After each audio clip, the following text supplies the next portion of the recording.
1926, em Boulogne-sur-Mer, promoveu o primeiro congresso esperantista. Zamenhof, que ainda pôde estar presente àquele elevado conclave, viveu dias de júbilo e sentiu-se compensado do seu heróico esforço e renúncia a favor do idioma. Enquanto isso, as flâmulas tremulavam ao vento, e a insígnia esperantista, da cor esverdeada e simbólica da esperança por um mundo melhor, se ostentava nas lapelas, parecendo anunciar o advento da confraternização do verbo humano.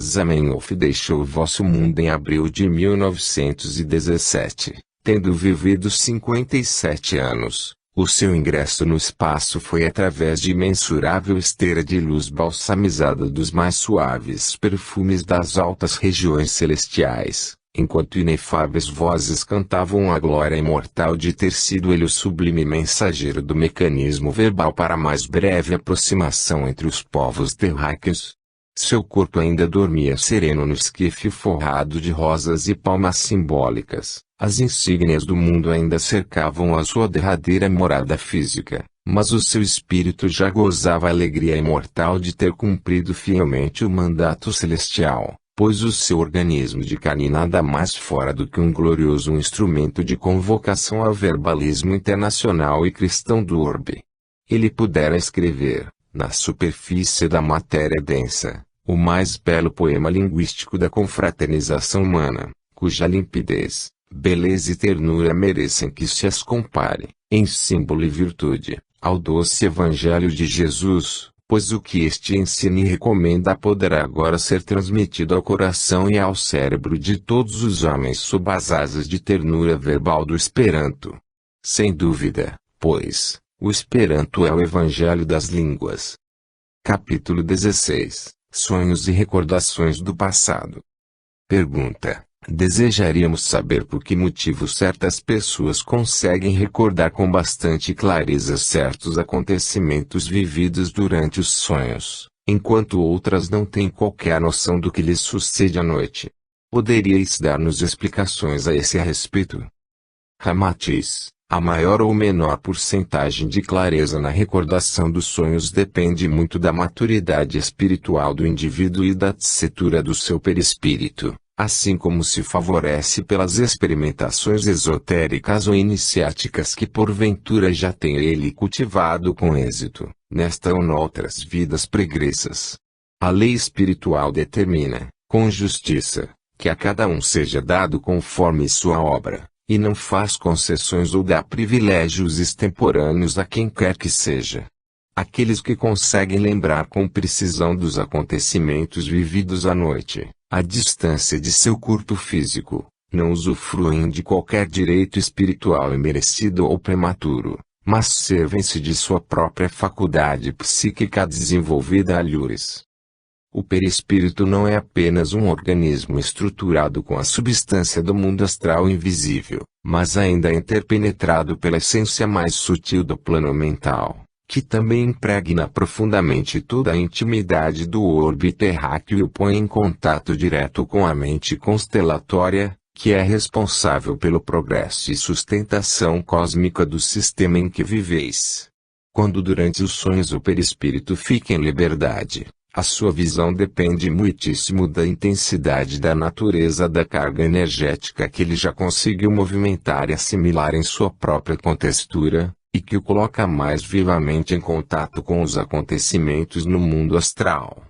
As imagens astrais que, através do fenômeno da repercussão vibratória, depois se transmitem do cérebro perispiritual para o cérebro físico, serão evocadas com tanta clareza ou obscuridade quanto também tenha sido o êxito de sua focalização pelo próprio perispírito fora do corpo carnal. Como o perispírito sofre em sua contextura até a influência da própria alimentação material, os carnívoros, por exemplo, são mais letárgicos em sua sensibilidade psíquica, porque as fortes emanações de ureia e de albumina que exsudam as vísceras animais durante a digestão costumam obscurecer o delicado tecido etéreo astral. O vegetarianismo contribui para higienizar a estrutura do perispírito, livrando dos fluidos viscosos da aura do animal sacrificado, cuja carne se decompõe no estômago humano, Recordo o fato de que as lentes dos óculos se conservam límpidas quando não sofrem os efeitos da gordura exsudada pelo calor do rosto. Os exercícios prânicos respiratórios, a catarse mental, as reflexões elevadas e a disciplina esotérica, que avivam a memória e potencializam a vontade, também contribuem muitíssimo para que a consciência da criatura se mantenha desperta quando, durante o sono, consegue sair em corpo astral.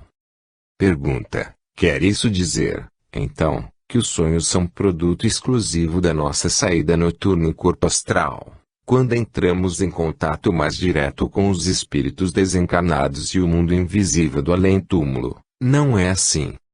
Ramatiz, convém não generalizardes esse acontecimento, que nem sempre se ajusta aos fenômenos propriamente conhecidos como sonhos, pois existem certos fatores que distinguem bastante os estados psíquicos manifestados durante o repouso noturno, sem que por isso o espírito se afaste do corpo físico. Algumas vezes o indivíduo tem pesadelos provocados pela má digestão ou devidos à posição espasmódica do corpo físico mal acomodado no leito. Doutra feita, podem ocorrer imersões da memória etérica e o espírito rever cenas de suas encarnações anteriores, confundindo-se com a fenomenologia comum dos sonhos. Podem ocorrer, também, associações dos principais acontecimentos verificados durante o dia e que, à noite, surgem então na mente na forma de quadros mórbidos ou exóticos, compondo cenas extravagantes com objetos, animais ou outras coisas terrenas, que são levadas à conta de sonhos confusos. Não vos deve ser estranho o caso de alguns estudantes ou intelectuais que, após exercícios mentais muito vigorosos, passam a noite inteira a remoer impressões fatigantes, como se vivessem os mesmos acontecimentos cotidianos. Finalmente, é muito comum o fato de o espírito abandonar o seu corpo físico durante o repouso noturno, a fim de participar de atividades espirituais de conformidade com seu grau evolutivo. Alguns põem-se facilmente em contato com seus parentes, amigos ou preceptores, de cujas conversas, apelos ou admoestações se recordam nela manhã na forma de sonhos mais nítidos. Geralmente, o homem só guarda uma vaga ideia dos acontecimentos astrais vividos durante a noite e, como não consegue compreendê-los em sua verdadeira significação astralina, explica-os como sendo produtos de impressões trazidas pela saudade das velhas amizades ou dos parentes já desencarnados. Quase sempre o espírito, ao deixar o corpo, estaciona no limiar dos mundos material e astral, sem poder perceber com clareza os fatos que lhe sucedem nessa região limítrofe, onde ele confunde tantas impressões do dia como também as sequências próprias da visão espiritual. Então os acontecimentos ficam misturados de tal modo, que se torna impossível distinguir-lhes a verdadeira natureza. Pergunta: e por que motivo não recordamos com clareza aquilo que vemos durante a saída do nosso perispírito, no sono, quando é certo que então estamos de posse de nossa memória integral? Ramatiz: isso acontece pela mesma razão que já vos expusemos anteriormente, fazendo ver que o corpo astral, ou o conhecido perispírito, é um veículo de contextura eletiva só do mundo astral onde, depois da morte do corpo físico, é que passa a se mover tão livre e conscientemente quanto seja o grau de evolução sideral do espírito. Enquanto ele ainda se conserva encarnado, todos os acontecimentos de que participa no mundo invisível são fixados exclusivamente no seu cérebro perispiritual porque também se sucedem noutras dimensões inapropriadas à recepção grosseira do cérebro físico. Embora a memória do perispírito se amplie incessantemente pelos acontecimentos em que continua a tomar parte no plano extramaterial, o cérebro físico permanece alheio a tudo, pois só é responsável pela fenomenologia e pelos fatos próprios da matéria entrevistos unicamente pelos 5 sentidos da carne.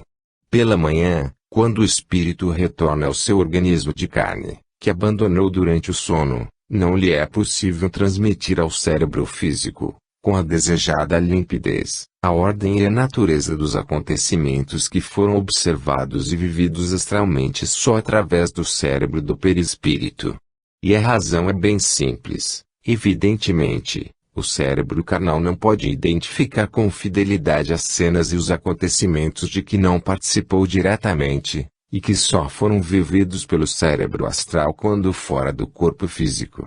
Assim é que as ocorrências de que o espírito participa, em cada nova encarnação, ficam definitivamente gravadas no seu próprio perispírito ou na sua memória etero-astral, como acervo de sua consciência espiritual definitiva, que é continuamente fortalecida e ampliada pela síntese das memórias das existências físicas pregressas. O perispírito, como sempre sobrevive à morte do corpo carnal, conserva então consigo tanto as imagens dos acontecimentos de que participa fora do corpo, no seu mundo astral, como aquelas que tenham sido fixadas pelo cérebro físico. Mas aquilo que o espírito só percebe quando vive no plano astral e fora do seu corpo físico, é óbvio que só é gravado no cérebro do perispírito, sem o conhecimento do cérebro de carne, porque este permanece ignorando o acontecimento. Às vezes, e com muita dificuldade, o cérebro perispiritual consegue fazer repercutir suas lembranças no cérebro físico, mas elas só se forjam na forma de evocações fantásticas, que mais tarde deixam dúvidas quanto à sua veracidade. Pergunta: quando o espírito volta para o corpo físico, não deveria sua memória astral conjugar-se automaticamente à memória do cérebro carnal? Ramatiz: aquilo que é visto e vivido pelo cérebro físico transforma-se em conhecimentos definitivos para o espírito, visto que este sempre se encontra presente a todos os acontecimentos em ambos os mundos, o material e o astral. Mas aquilo que o espírito só percebe ou de que participa quando em liberdade no astral, não pode ser registrado no cérebro físico, pela simples razão de que se mantém ausente. Deste modo, é muito difícil ao espírito, quando encarnado, recordar com clareza suas saídas astrais, ou então evocar acontecimentos que só foram vividos em outras existências anteriores, pois embora tudo isso esteja realmente gravado no cérebro do perispírito imortal, continua a ser da mais completa ignorância do cérebro físico de cada nova encarnação. Uma vez que o cérebro carnal não pode perceber acontecimentos que, durante a noite, são presenciados unicamente pelo perispírito, ou que se registraram em outras encarnações e só foram observados por outros cérebros já falecidos, é evidente que também não poderá recordá-los através de nova consciência gerada no mundo físico e completamente alheia ao pretérito. Se não podeis transportar para o cérebro físico, em cada nova encarnação, a lembrança dos acontecimentos gravados exclusivamente no cérebro do perispírito imortal, é natural que, durante a nova existência carnal, também não possa recordar o passado, salvo por efeito de aguçada sensibilidade psíquica ou através de alguma experiência psíquica em comum, como no caso da hipnose. As evocações do passado, no entanto, tornam-se possíveis aqueles que se ausentam com facilidade do corpo físico, pois a libertação astral, quando assídua, muito ajuda a projetar a memória perispiritual para o cérebro de carne. A maior familiaridade dos orientais para com o fenômeno do mundo oculto e os seus labores iniciáticos permitem-lhes maior reviviscência da memória etero-astral, fazendo-os recordar-se dos fatos mais importantes das suas vidas anteriores. Pergunta: podeis nos explicar com detalhes a natureza desse fenômeno que se processa entre a memória dos dois cérebros, o perispiritual e o físico, de modo a que possamos nos assenhorear melhor do assunto? Ramatiz: os acontecimentos de vossa presente existência não poderão ser recordados com nitidez, nas vossas encarnações futuras, porque o cérebro físico, que vos serve de arquivo para todas as lembranças e fatos vividos atualmente, há de se desintegrar na cova do cemitério, depois da morte carnal. Entretanto, todos os acontecimentos de agora, ou ocorridos nas vossas existências anteriores, hão de permanecer fielmente gravados no vosso cérebro perispiritual que, sendo imortal, é o órgão que persiste e sobrevive à destruição de cada corpo físico, compondo a memória verdadeira e definitiva do espírito. O cérebro do perispírito poderá ser comparado a um negativo fotográfico que tivesse a propriedade de gravar a lembrança de todos os fatos ocorridos convosco em cada existência física, para revelá-los à alma desencarnada a qualquer momento desejado.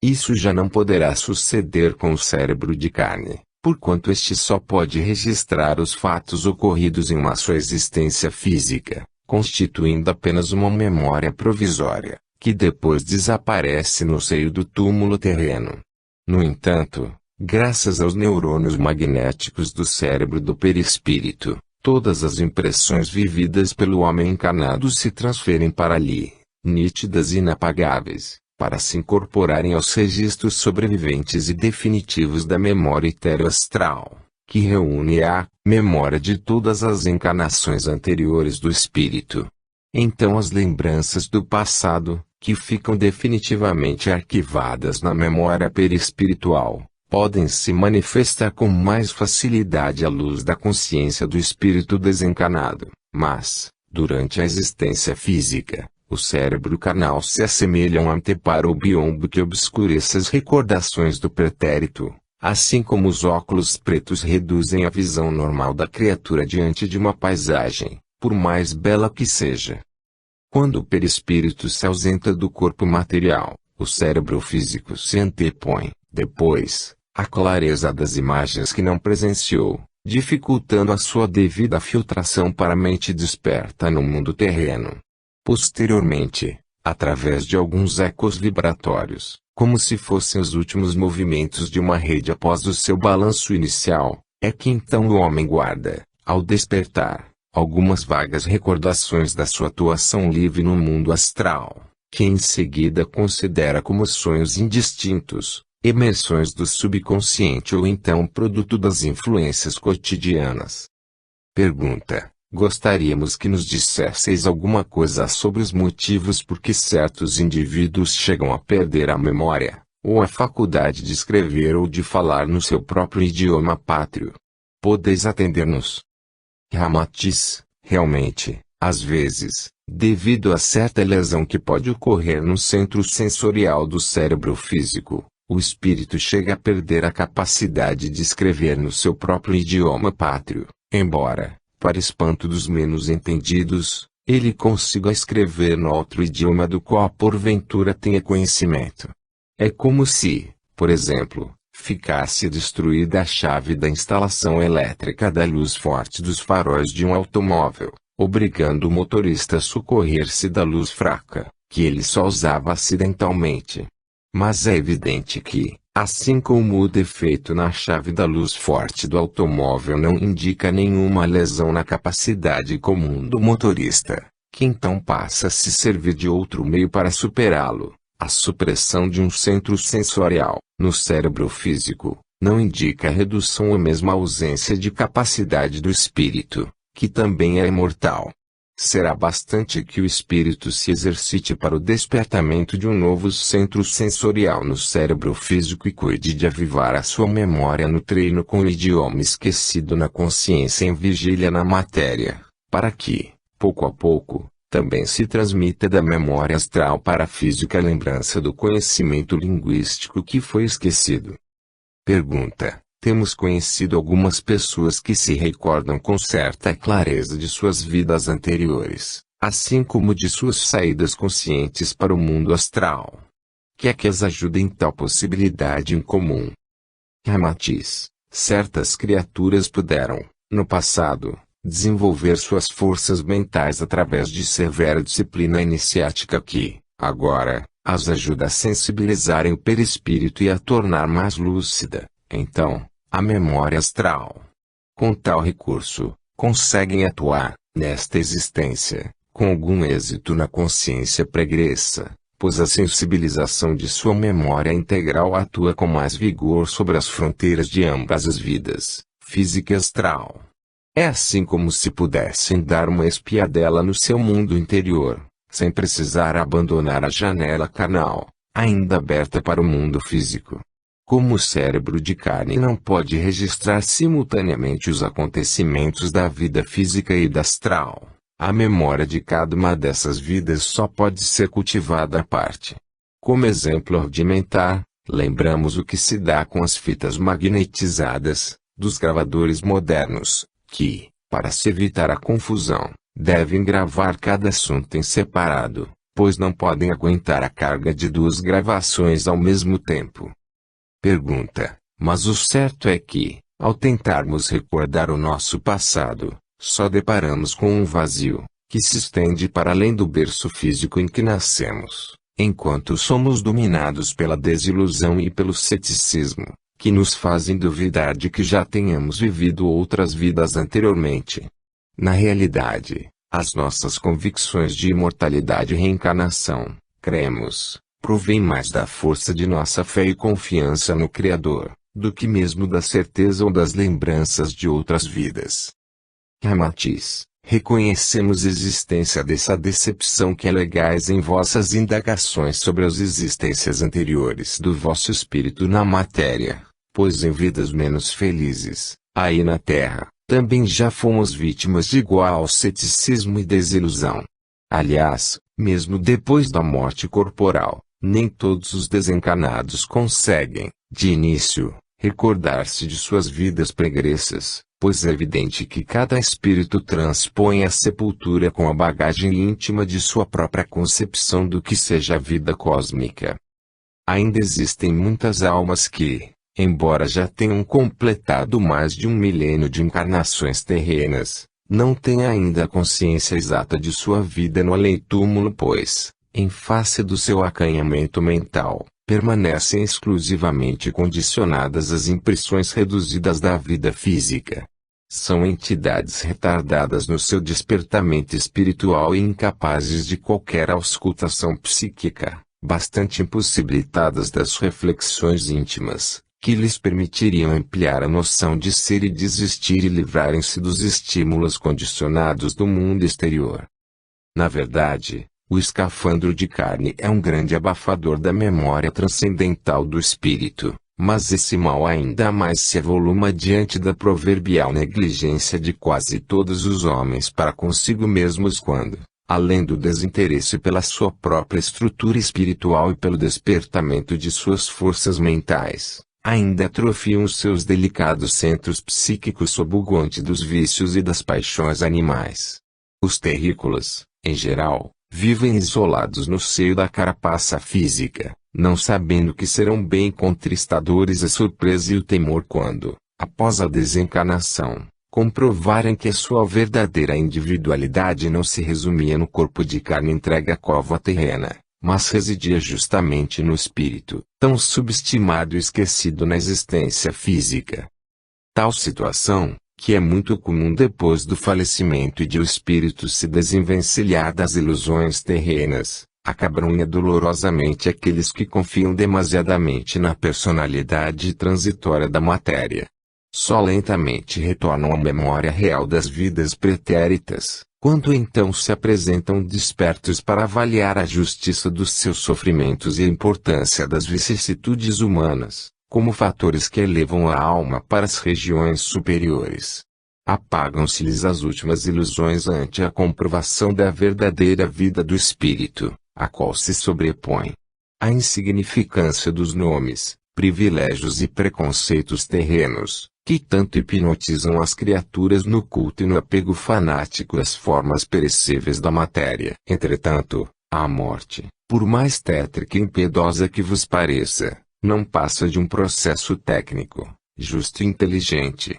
com que o Criador transforma o menor em maior e o inferior em superior. Também há de chegar o dia em que deixareis de sofrer o ceticismo e a desilusão de ignorar o passado, pois então a vossa consciência será unia à sua manifestação, liberta do tempo e do espaço. Todas as vossas existências físicas serão apenas como as contas de simbólico e infinito colar, ligadas intimamente pela natureza imortal do espírito. Pergunta: Temos observado que os sonhos, em geral, se apresentam em cores preto-branco. Por que motivo só raramente eles são em cores diversas? Ramatiz, à noite, quando o espírito abandona o seu corpo adormecido e contempla diretamente as paisagens ou os acontecimentos que se sucedem no mundo astral, a sua percepção psíquica o capacita a fixá-los nas suas cores correspondentes. Mas isso não ocorre quando se trata de sonhos produzidos pela imersão da memória astral das vidas passadas ou mesmo das lembranças cotidianas, cujas imagens, então, se apresentam em preto-branco, mesmo porque são mais comuns às evocações pretéritas e às influências da vida carnal cotidiana quando o espírito se ausenta do corpo físico adormecido. Uma grande parte dos sonhos é apenas consequente dos desejos e impulsos instintivos da criatura, que emergem à noite, impulsionados pela própria luta interior que a alma sustenta entre o senso crítico do inconsciente e do consciente. Neste caso, o sonho é quase que só a reviviscência dos próprios conflitos da vida física, que se transformam em imagens atropeladas pelas imersões e recalques mentais, e não qualquer visão ou participação direta do espírito no mundo astral. Quando os sonhos são coloridos e acompanhados de impressões vigorosas, nitidamente recordadas ao despertar, em verdade não se trata de sonhos fantasiados, mas de acontecimentos reais que foram vividos pela alma durante a sua saída astral. Por isso, embora fatos ocorridos durante uma vivência íntima fora do corpo físico, deixam a sensação perfeita de coisas objetivas, que são gravadas definitivamente pela alma encarnada. Em sua maior parte, os sonhos coloridos são frutos dessa observação direta da própria alma nos seus fugazes momentos de liberdade astral, pois quando se trata apenas de flutuações do subconsciente ou de reminiscências da vida cotidiana, à noite, se transformam em imagens branco-pretas. Os sonhos descoloridos não passam, pois, de imersões dos conflitos emotivos ou dos desejos represados pela alma encarnada no estado de vigília, pois quando a consciência comum da matéria adormece, dominam então os dramas, as aventuras e os recalques ou acontecimentos interiores, que se projetam como ecos de angústias e aflições mentais. No entanto, quando se trata de fatos percebidos diretamente no turbilhão incessante das cores do mundo astral, eles ficam gravados na consciência física como lembranças agradáveis, que o espírito conserva com clareza até despertar, como sequências reais vividas fora do corpo carnal.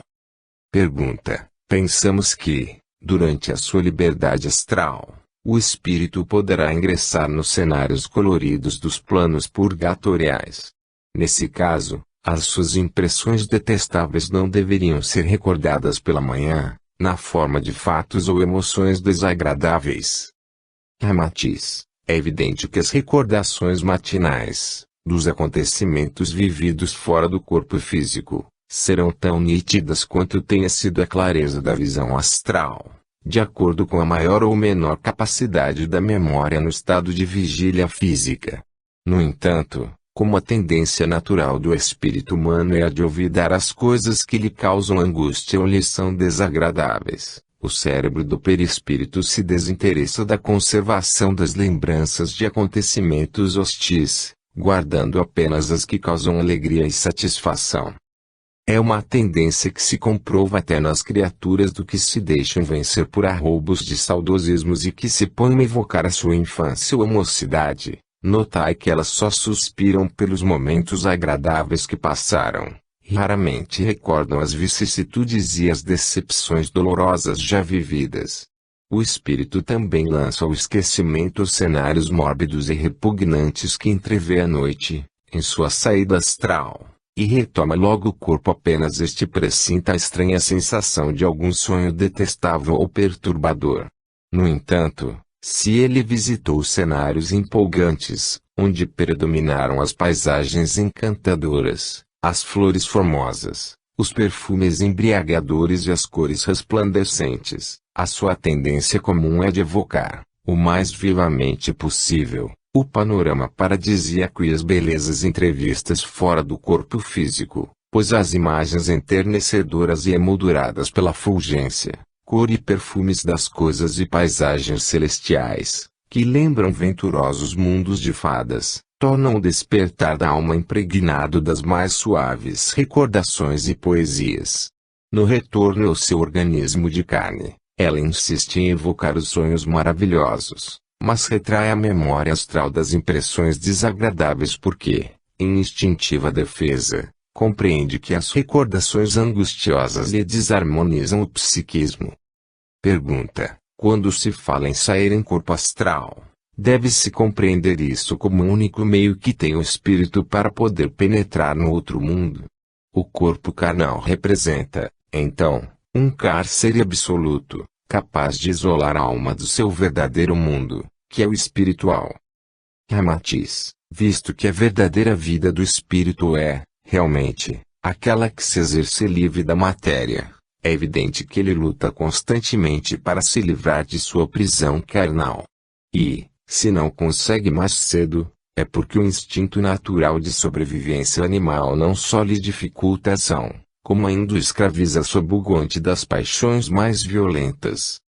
Alguns espíritos débeis se entregam ao ópio, à cocaína, à maconha, à morfina e outros entorpecentes, na ansiedade intuitiva de se libertarem do jugo obrigatório do corpo de carne, para então gozarem de alguns momentos de liberdade astral e fugirem de si mesmos. Em face de a maioria dos terrícolas viver algemada ao sofrimento e às vicissitudes morais, anseia por alguns momentos de fuga para as regiões ignotas do reino espiritual. As almas encarnadas, embora tenham obliterado sua memória astral, sentem-se dotadas de poderes que, dia mais ou dia menos, as lançarão pelo espaço cerúleo afora. Então lançam mão de drogas inebriantes, que funcionam como portas que se entreabrem para os mais afoitos e desesperados que, entorpecendo o corpo, tentam alguns momentos paradisíacos pela fuga deliberada dos grilhões vigorosos dos 5 sentidos do mundo físico.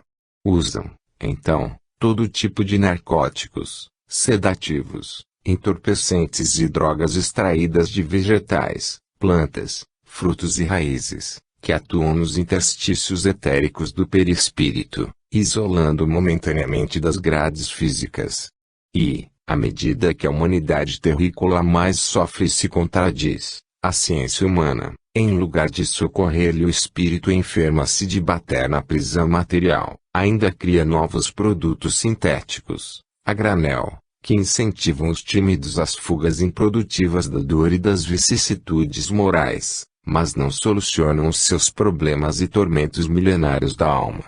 A benzedrina, os barbituratos, os brometos, o cloral e os derivados dos mais vigorosos entorpecentes funcionam como novos estupefacientes, que alimentam esse desejo crescente da fuga, propenso a culminar num vício incontrolável. Por meio dessas drogas, muitos frustram o imperativo da consciência desperta no aprendizado espiritual do planeta, obrigando-o a recuar para uma vida improdutiva e fragmentária, do mundo astral.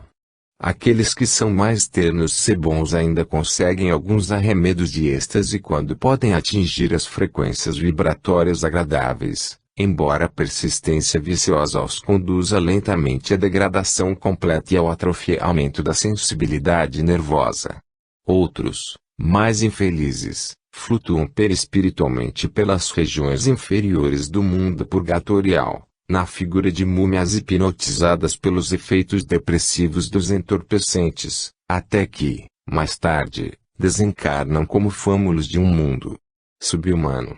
Aqueles que tentam a fuga psíquica pelas portas dos vícios só raramente conseguem compreender que a própria dor e o sofrimento já representam outras portas valiosas e que, sem violentar a sensibilidade da alma, dão acesso às regiões paradisíacas do Cristo. Antigamente, os fanáticos e os místicos que fugiam do mundo profano também conseguiam provocar algumas visões hipnagógicas através da autoflagelação ou de jejuns prolongados, Quando então produziam determinados estados febris que os faziam perceber alguns fragmentos deformados da vida astral, proporcionando uma tênue satisfação à alma sempre ansiosa de desertar das imposições retificadoras da vida física. Em alguns casos é tão veemente o desejo de fuga da responsabilidade educativa na matéria, que certos obsidiados se afinam gostosamente à índole daninha e emotividade entorpecida dos seus próprios obsessores ou algozes, aceitando submissos a desagradável situação de obscurecimento da sua consciência desperta no mundo físico.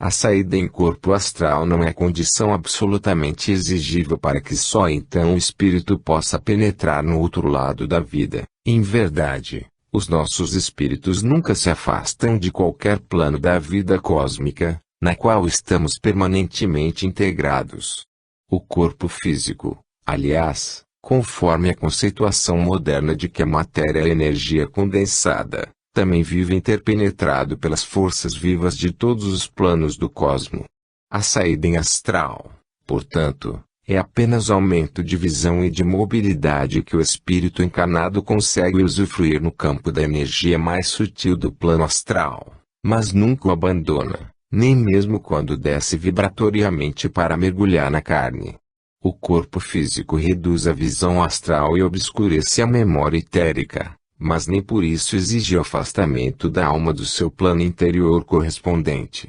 Quando o homem limpa as lentes dos seus óculos, ofuscadas pelas gorduras ou obscurecidas pelo pó, é óbvio que, após isso, ele não penetra num outro mundo de que for isolado, mas apenas clareia sua visão e aumenta o seu campo de percepção comum. O organismo carnal é realmente um cárcere, que reduz a consciência astral e a ação mais ampla do espírito no meio eletivo de sua própria origem, mas de modo algum o afasta do seu mundo familiar.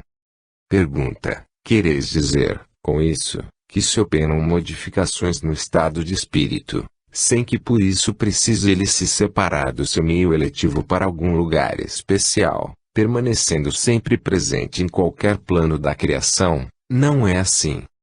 Ramatiz, como nosso espírito é centelha emanando da chama viva do cosmo, que vem a ser o próprio Deus eternamente presente na sua criação, nós também participamos e vivemos da sua onisciência e onipresença, embora ainda não estejamos suficientemente capacitados para usufruir de todo o conhecimento e poder nele existentes. A nossa consciência espiritual, na verdade, mantém-se em contato com todos os demais planos da vida cósmica, embora ainda desconheçamos a natureza dos demais corpos ou energias que se responsabilizam por tal acontecimento, o que só verificaremos em futuro remoto. Mas tanto o perispírito como o corpo físico não passam de verdadeiros interruptores da visão espiritual infinita, que reduzem a influência limitada da massa da consciência total do Criador. Eles eliminam o excesso da onisciência, transferindo para o homem apenas o conhecimento menor e apropriado a consolidar a sua consciência individual. E através desse conhecimento menor, mas incessantemente renovado e em expansão, devido ao intercâmbio educativo com os mundos transitórios da matéria, que o espírito vai compondo seu campo consciencial e acumulando sua memória no seio da própria consciência cósmica de Deus. As consciências individuais, que se constituem nos espíritos destacados do próprio Espírito Infinito, ampliam-se sideralmente à medida que mais se lhes flui o conhecimento maior, fazendo-as progredir na percepção real do sublime princípio da vida imortal.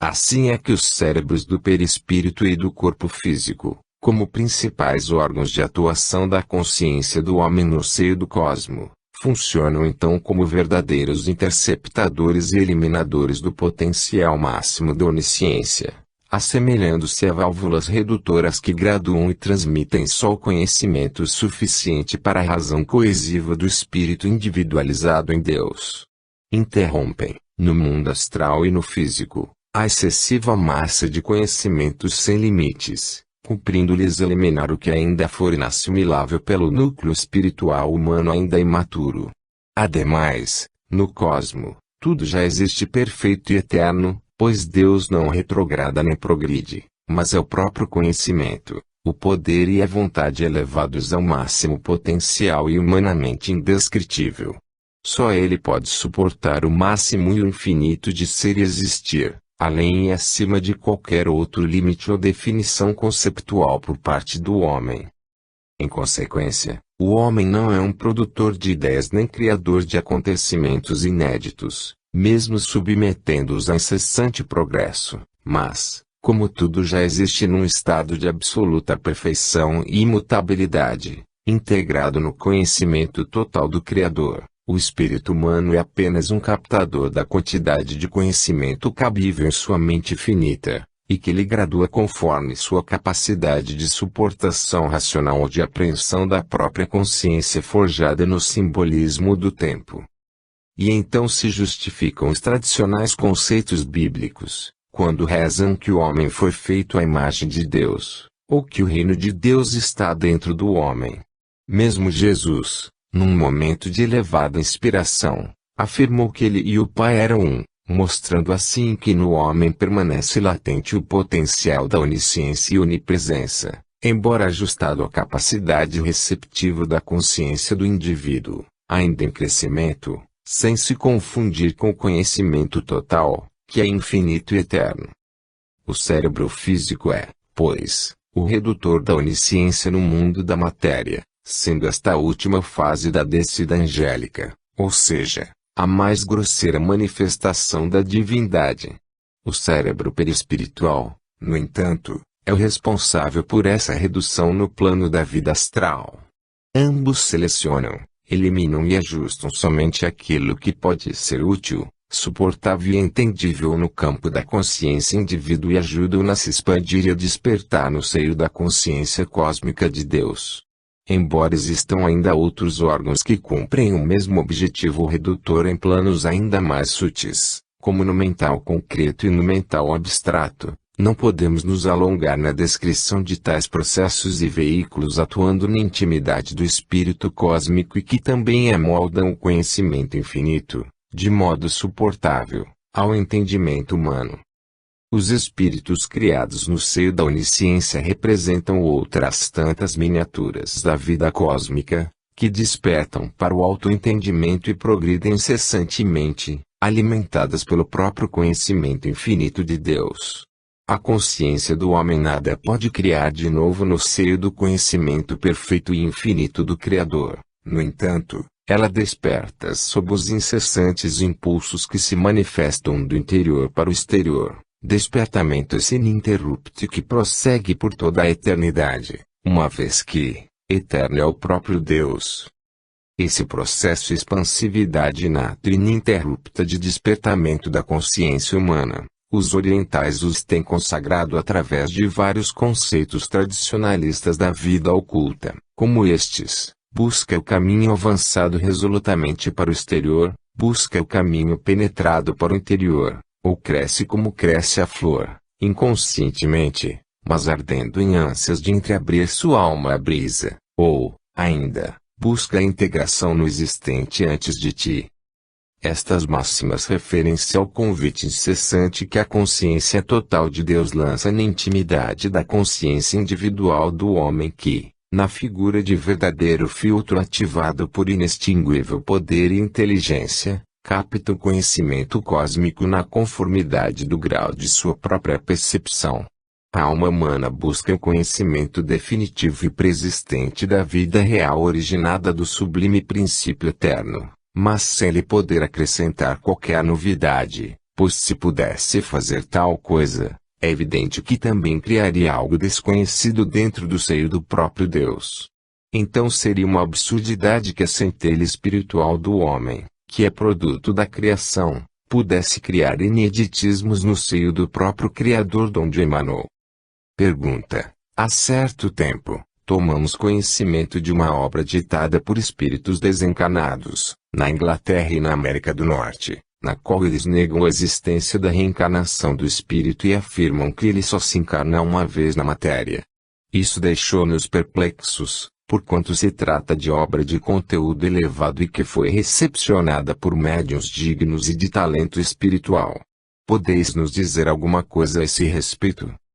Ramatiz, a revelação da vida mortal do espírito e suas sequências avançadas são transmitidas ao vosso orbe por etapas gradativas, a fim de ser evitada a violência contra os preconceitos e a imaturidade mental ou espiritual das criaturas, cuja reação pode ser nefasta, como já tem ocorrido no passado, durante as perseguições e vinganças religiosas. Os ensinamentos do alto são graduados de conformidade com o senso psicológico proporcional à suportação e compreensão dos seres humanos. Enquanto Maomé nivelou-se a belicosidade do povo árabe, para despertar-lhe a confiança e o interesse necessários para aceitarem alguns fragmentos da verdade espiritual, Buda pôde explicar muitos ensinamentos ocultos aos hindus, sem que necessitasse de qualquer contemporização com a violência. Moisés fez rigorosas exigências ao povo hebreu através do temor e da ameaça. Jesus fez o convite celestial pela renúncia e pelo amor,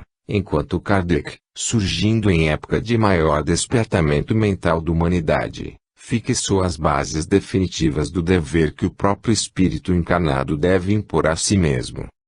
Eis porque, no caso implícito em vossa pergunta, embora os espíritos comunicantes fossem entidades criteriosas, operando através de médiuns dignos, preferiram velar, em parte, a realidade da reencarnação e a sua consequente lei kármica de causa e efeito, guardando a prudência de não ferir os preconceitos e a psicologia desses povos ainda impermeáveis a uma revelação tão insólita. Atendendo sabiamente ao seu delicado senso e tato espiritual, eles preferiram deixar em suspenso o esclarecimento definitivo sobre a reencarnação, até que a futura reforma de suas concepções sociais e raciais, ainda estratificadas pelos rígidos preconceitos do mundo, oferecessem melhor oportunidade para uma revelação mais lógica e perceptível. No princípio deste século, o povo inglês e o americano ainda não se apresentavam satisfatoriamente libertos das influências prejudiciais de certas castas, tradições seculares e diferenças raciais, o que os tornava muito violentos contra quaisquer revelações radicalmente contrárias à sua índole e psicologia em comum. Então os espíritos protelaram o esclarecimento da realidade discutível da reencarnação, assim como das consequências decorrentes da sabedoria da lei do karma. Pergunta: poderíamos conhecer o fundamento desses preconceitos ainda tão arraigados nesses povos e quais foram os motivos mais fortes que levaram os espíritos desencarnados a assustarem a revelação lógica da reencarnação? Ramatiz: não vos deve ser desconhecido o espírito conservador do povo inglês, bem assim a sua ética aristocrática e a severidade protocolar com que esse povo faz questão de distinguir um nobre de um plebeu. Em consequência, ser-lhe-á bastante ridícula e antipática a doutrina ou crença religiosa que, logo de princípio, ousasse aventar a hipótese de que um homem de linhagem nobre pudesse, no futuro, se reencarnar no seio da própria ralé, ainda com a disparatada finalidade de espiar possíveis faltas provindas do orgulho, da vaidade ou dos preconceitos de casta. Sob as mesmas condições, o povo americano, ainda tão escravo do infeliz preconceito racial de repudiar o negro, também se recusaria a aceitar uma doutrina que ousasse firmar a absurdidade de um homem branco renascer obrigatoriamente dentro da pele do preto tão detestado. Esses preconceitos demasiadamente egocêntricos e separativistas constituíram-se sérios obstáculos para a revelação prematura do processo avançado da reencarnação, pois iam de encontro às tradições de purismo de raça. Os espíritos preferiram, então, aguardar um ambiente psicológico mais favorável para a revelação definitiva, assim como confiar na imposição da própria vida moderna, quando se pusesse a derribar convenções e preconceitos petrificados pelo orgulho ancestral. Evitaram, também, provocar excessiva combatividade ao espiritismo ou mesmo atrair para ele a pecha de ridículo, ainda no início de sua divulgação doutrinária. Foi entre os povos latinos que o espiritismo encontrou o ambiente psicológico mais favorável para sua expansão doutrinária. porque começaram a aceitá-lo pela inspiração de afabilidade e evangelismo e sob menor exigência científica, simpatizaram com ele de início, pela influência cordial do Evangelho do Cristo, para só depois tornarem exigível a especulação científica. Por isso é que no Brasil a doutrina codificada por Kardec conseguiu promover maior fusão de amor entre os adeptos espiritistas, pois distinguia-se principalmente pela atitude evangélica na preocupação pelo bem alheio. A singeleza da receita mediúnica, a confiança na água fluidificada e a receptividade benfeitora do passe conseguiram confraternizar criaturas das mais variadas raças, posições sociais e capacidade intelectiva. A proverbial despreocupação do povo brasileiro para com os preconceitos de cor, de posições sociais, de diferenças de raças ou hierarquia humana favoreceu muitíssimo o ensejo para a doutrina espírita congraçar temperamentos, gostos e preferências opostas, no sentido de se fazer um só entendimento espiritual. Graças à intuição, que é uma das grandes características dos povos latinos e muito acentuada no povo brasileiro, devido à influência fundamental de três raças emotivas, a do português, a do negro e a do índio, a crença na reencarnação foi logo aceita sem quaisquer melindres raciais ou de castas sociais.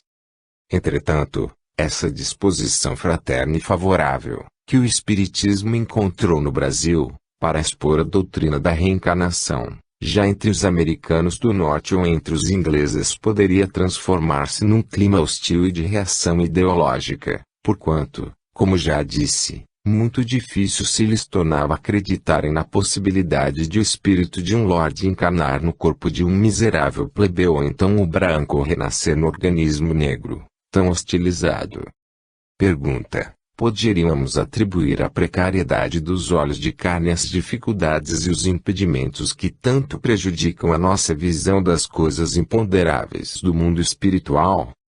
Ramatiz: é evidente que, se os olhos de carne são as janelas abertas para o mundo provisório da matéria, os olhos do espírito são a instrumentação fiel e definitiva de que a alma se serve para a visão da vida imortal. Os olhos carnais são órgãos que limitam os sentidos imponderáveis do espírito à percepção dos fenômenos do mundo físico, desenvolvendo-lhe o raciocínio pela contemplação das imagens exteriores, mas evitando-lhe a confusão que resultaria da visão simultânea de ambos os mundos. Entretanto, depois da desencarnação, a alma tem a oportunidade de comprovar que o espaço livre, chamado céu, sempre tão vazio para os pobres olhos de carne, não passa de outro mundo imensurável, repleto de selvas, oceanos, desertos, campinas e civilizações de todas as estirpes, ultrapassando os mais inconcebíveis e ousados raciocínios dos encarnados.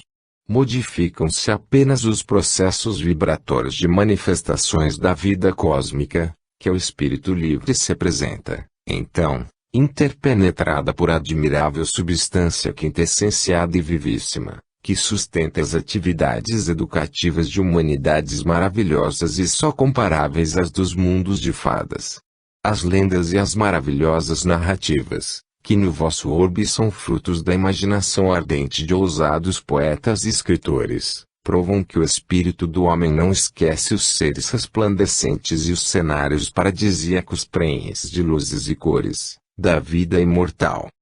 As almas benfeitoras, cujas vidas terrenas são divinos poemas de renúncia pela felicidade alheia, quando penetram nesses mundos felizes se tornam verdadeiras crianças, dominadas pela mais alta comoção espiritual, ao comprovarem quão real se lhes apresentam os sonhos de ventura, que julgavam fantasiosos, na terra. Pergunta: ainda levando em consideração a grande dificuldade com que a memória astral luta para transferir os acontecimentos do mundo imponderável para o cérebro físico, gostaríamos que nos fizesses compreender melhor os fatores que facultam ao homem a lembrança de alguns acontecimentos das suas encarnações anteriores. Ramatiz: uma das provas evidentes de que a lembrança das vidas passadas depende essencialmente da memória etéreo astral, está no fato de que as recordações pretéritas são muito mais claras e identificáveis até que a criança complete a idade de 7 anos. Depois dessa idade, as evocações quase sempre se confundem ou se enfraquecem na consciência física desperta, porque o perispírito, então, se incorpora ou se ajusta mais profundamente ao escafandro de carne. Até os 7 anos de idade, ele se encontra algo deslocado para dentro do mundo invisível, mas para o interior da vida astral, o que facilita ao espírito encarnado ligar-se com mais êxito ao acervo de sua memória etérica pregressa. Entre muitos encarnados costuma-se dizer que as crianças são inocentes até os 7 anos de idade, mas, em geral, ignora-se que isso é decorrente do próprio cientificismo espiritual, pois durante essa idade o perispírito ainda não se incorporou completamente ao seu novo corpo de carne. Então predominam, nela, fortemente, a natureza emotiva e a bagagem instintiva de psiquismo milenário, que produz desejos e emoções descontroladas, que são levados à conta da irresponsabilidade dos atos infantis. Ao contrário disso, os adultos devem ser responsáveis por seus atos porque, devido à incorporação completa do seu corpo mental, na maioridade física já gozam do senso de autocrítica entre o bem e o mal. E, como o perispírito também se encontra obrigatoriamente ajustado à consciência física, na fase adulta se tornam mais raras as recordações do passado, que mais dificultadas ficam devido à proverbial redução de sensibilidade psíquica do homem escravo das paixões animais e dos vícios degradantes. Quase sempre os espíritos terrícolas encarnam-se à semelhança do pássaro que tomba desamparado no lodo, encarceram-se completamente na carapaça carnal e depositam toda a sua fé e confiança no culto exagerado dos fenômenos físicos. Elegem a matéria como seu verdadeiro e exclusivo mundículo, deixando-se dirigir com docilidade pela frieza intelectiva dos raciocínios escravos da fenomenologia dos 5 sentidos.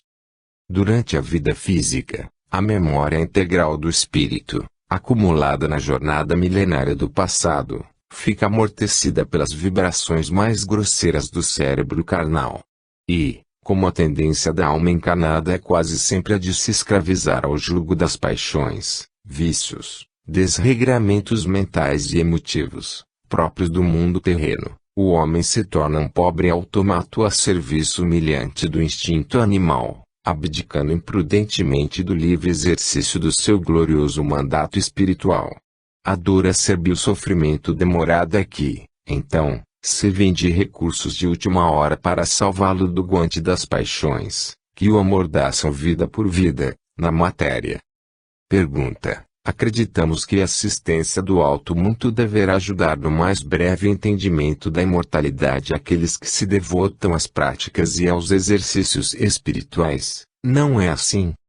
Ramatiz: as igrejas católicas, os templos protestantes, adventistas, budistas, muçulmanos ou as sinagogas hebraicas, os centros espíritas, instituições esotéricas e tendas umbandistas, vivem todos repletos de criaturas ainda tão escravizadas à liturgia e à adoração inútil das formas terrenas que, em lugar de tentarem o seu despertamento mental para a verdadeira vida do Espírito Eterno, transformam suas crenças habituais numa dose de ópio com que procuram esquecer suas complicações ítricas cotidianas, ou então na solução precária dos seus caprichos e interesses. Em geral, no seio dos sistemas religiosos ou das doutrinas espiritualistas, movem-se grupos de criaturas transformadas em pedintes, exclusivamente interessadas em obter do céu a solução de problemas corriqueiros da vida física, e que raramente se preocupam com os deveres principais da própria alma, que é a grande esquecida de todos os tempos. Desinteressam-se de ativar suas forças psíquicas e treinar a alma para a postura evangélica superior, que são fundamentos essenciais para a manifestação do anjo venturoso. Quando o véu da morte se estende sobre tais criaturas, que fazem de suas crenças um motivo de mendicância religiosa e se atrofiam na parasitose deliberada, Então ingressam no além quase que de mãos estendidas, constituindo-se em pesada carga viciada pela ociosidade espiritual, que ainda vai onerar os labores sacrificiais dos desencarnados benfeitores. Há demasiado desinteresse entre quase todos os encarnados em conhecerem as suas próprias necessidades íntimas, pois atravessam a vida física em doida fuga do mais débil sofrimento sede qualquer vicissitude material, em lugar de recebê-los como lições valiosas, que renovam e retificam o espírito, a fim de que se possa libertar definitivamente do melancólico ciclo das reencarnações planetárias.